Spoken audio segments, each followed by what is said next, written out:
Guys, what's going on? So today I want to talk about something that's kind of near and dear to my heart, right? That's fitness over 50, actually soon to be fitness over 60. So we see a lot of things. There's so much content online where it's geared towards, fitness over 50, guys over 50, how to build muscle, how to eat right, what supplements to take once you're over 40, 50, or 60. As if you have to do, uh, something extremely different. Once you flip that switch and you turn 50, uh, there are certain things that you have to do differently. So, I came across this one video in particular. The channel's called Live Anabolic. I've seen some of their content. I don't really take any issue with it. It's geared towards mostly guys 40, 50, and 60. But this one video is the only 3 exercises you need to build muscle after 50 and get ripped. So he brings up a few other points, gives you these 3 exercises. I just wanted to go over some real quick, some of the points that he makes in the video and kind of give you my take on it. So let's just take a quick look. Here's the thing. I've got a lot of people constantly asking me if muscle building is possible once you get 40, 50, 60. Guess what? Yes, it is. The only thing is, though, that you have to do a lot of different things than you used to in your 20s and 30s. Okay, right off the bat, I'm going to say I agree with him right there. All right, there's no doubt in my mind. Anybody who tells you differently that you can't do it, that you can't build muscle after 40, 50, or 60, flat out doesn't know what they're talking about. I'm not even going to entertain that notion. His contention here is that you have to do certain things differently in order to build muscle at a certain age. So let's just dive in a little bit and see what he says. And basically, a lot of that has to do with choosing the right exercises. Also, the right amount of volume. You don't need to do too much, but you still need to make sure you're working out with enough intensity to stimulate some muscle growth. Another thing before I get into the actual exercises is you want to make sure you're eating for muscle growth. Okay, common sense advice right there and applicable to any age group, all right? You want to pick the right exercises, something that's specific to you, something you enjoy doing, something that you're physically able to do. You want to work out with the right intensity in order to build the muscle. And first and foremost, you want to be eating the right way, right? If you're eating at a calorie deficit, if you're eating shit food, if you're eating ultra processed food, you're probably not going to build muscle, and you're going to destroy your health at the same time. So again, good advice, makes sense, applicable just to people over 50? Absolutely not. It goes across the board, whether you're 15, 55, or even 85. Then that's also the key for your testosterone production. So you got to make sure you're eating good, get a lot of good quality lean protein sources. Make sure you're getting some good complex carbohydrates as well to help fuel those workouts and help with the post-workout recovery. Okay, there's the big one there, right? Testosterone. Everybody talks about testosterone. You're over 50, you've got to be on TRT. It's the only way. You want to maximize testosterone production at your whole life. So the general contention is that as you age, you're going to lose testosterone. Your levels are naturally going to go down. I don't buy that 100%. Obviously, there's one universal law that we can't get around in life. What you don't use, you lose, right? So even though that may be true that you are going to lose some testosterone as you age, you can maximize it. You could actually increase it. I've done it. I've done it naturally. I'm not genetically gifted. I'm no smarter than anybody. It's just a matter, in my opinion, of doing the right things consistently. So if you're a boozer, if you don't eat right, if you don't sleep right, if you're constantly under stress, these are and you don't exercise, these are the things that are going to decrease your testosterone over time. Okay. Conversely, if you do the right things, if you try and cut down on your stress, if you make sure that you do resistance exercise consistently throughout your life, if you do try and eat the right way, make sure you get the healthy fats, don't eat the ultra processed foods, don't smoke, don't drink booze or keep it to a minimum. All of these things are going to help you. Make sure you get plenty of vitamin D, maybe supplement with a little bit of zinc. The vitamin D is crucial, right? Whether you get it through sunlight or whether you get it through supplementation, all of these things combine to help maximize your testosterone levels. So to say that these are things that you have to do over the age of 50, your testosterone levels could be in the tank when you're 20, right? So you want to maximize the testosterone levels throughout your life. Exercise number one. What we're going to do, you'll notice over here, I've got this set at a 30-degree incline level. So most standard incline benches are set at 45 degrees, which that will stimulate your upper pecs. And the other thing that does is works your shoulders quite a bit, but it also irritates your shoulders. Okay, again, so his first magic exercise that he gives us is this dumbbell incline bench press, but he says to do it at a 30-degree angle because at a 45-degree angle, there's more of a chance of shoulder irritation. Could be true, right? The higher you go with any type of incline, whether it's a barbell or a dumbbell press, the higher you go, the higher the incline is, the more you're going to work up the chest, and then you're going to be incorporating more shoulder, the more you increase that incline.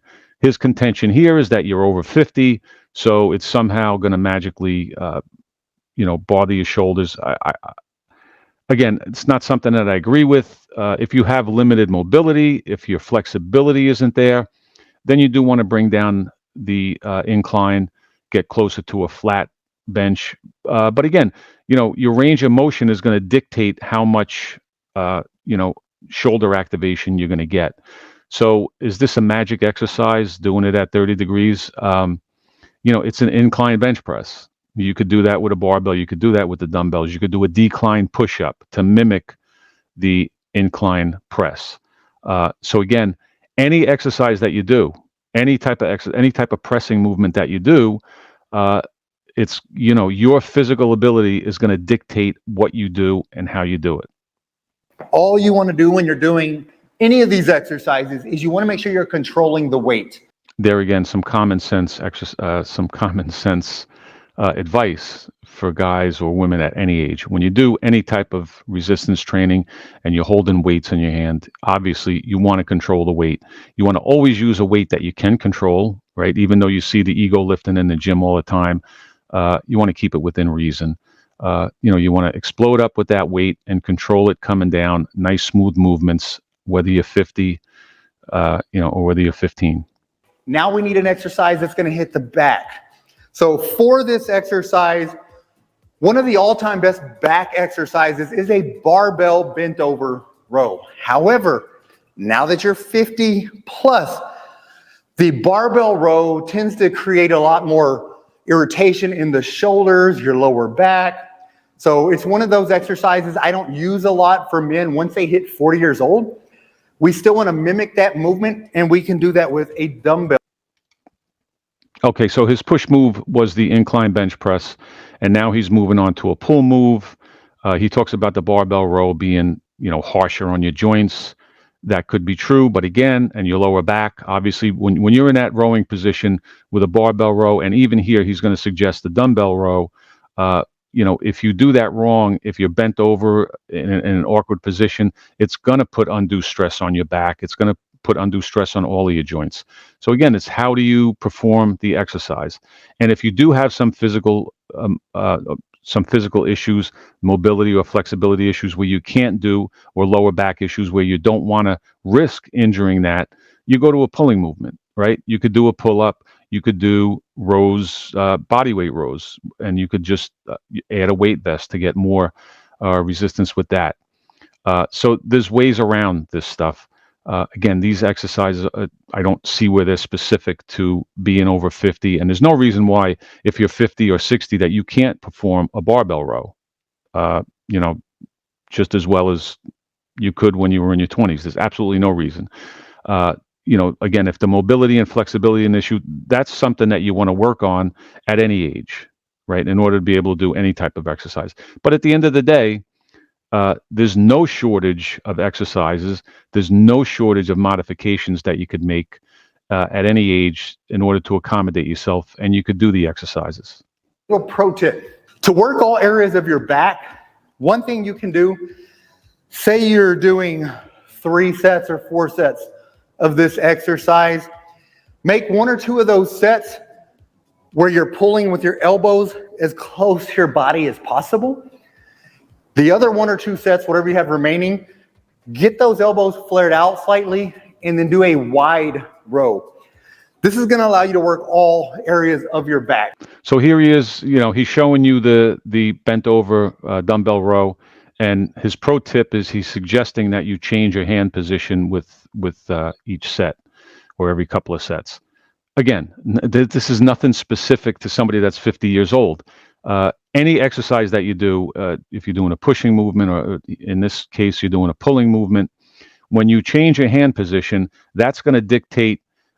Obviously, with a pulling move, you're always going to, it's a back movement, and you're always going to incorporate the biceps, some part of the arms.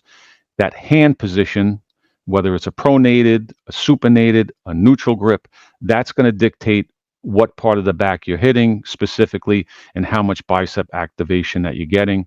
Again, this isn't bad advice, but in no way, shape, or form is it specific to somebody over 50. Now for the leg of choice. All right, typically for most of these videos, when I'm choosing one exercise for lower body, it's typically always a squat exercise. However, here's the thing with squats. There are a lot of men that lack hip mobility, ankle mobility, and have bad knees.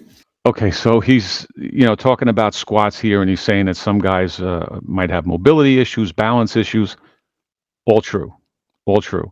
But again, that's applicable to any age. Okay, so he's talking about not doing squats for those reasons. Again, I don't agree with it whatsoever. The squat is the basic move for the lower body.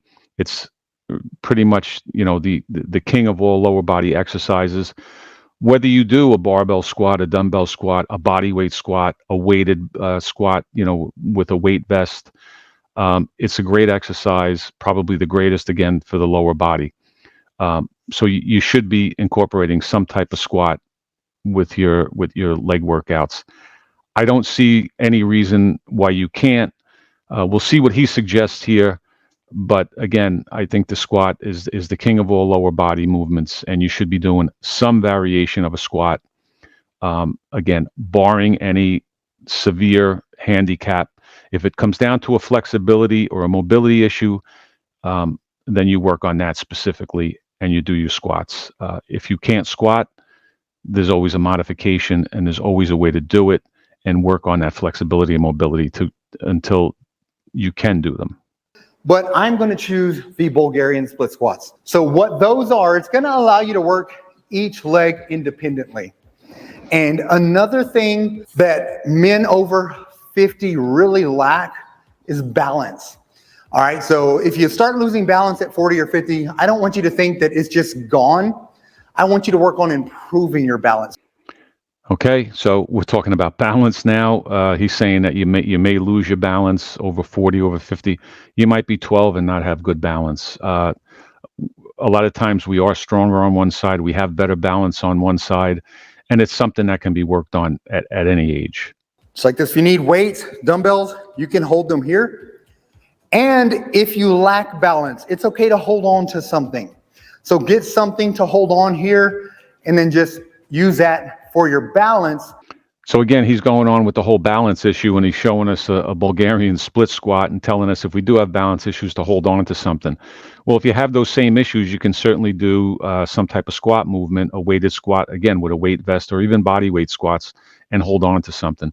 So, Bulgarian split squats are great. But if you do have mobility issues or balance issues that he's talking about, I defy you to try and do Bulgarian split squats as compared to just a straight squat movement.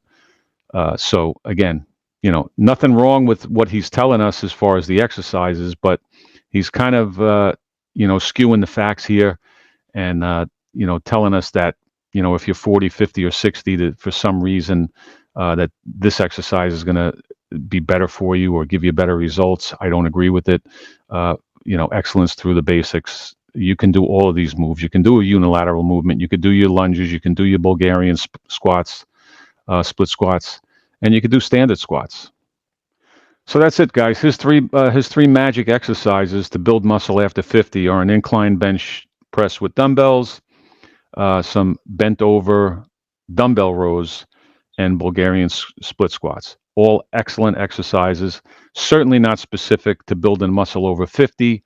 You can use those exercises at any age. You don't want to box yourself in and only use those three. Again, when he talks about things like nutrition, it's across the board, right? The exercise, you're going to do exercises that are specific to your abilities. You're going to try and use the right intensity, and you're going to be consistent, right? No matter what age.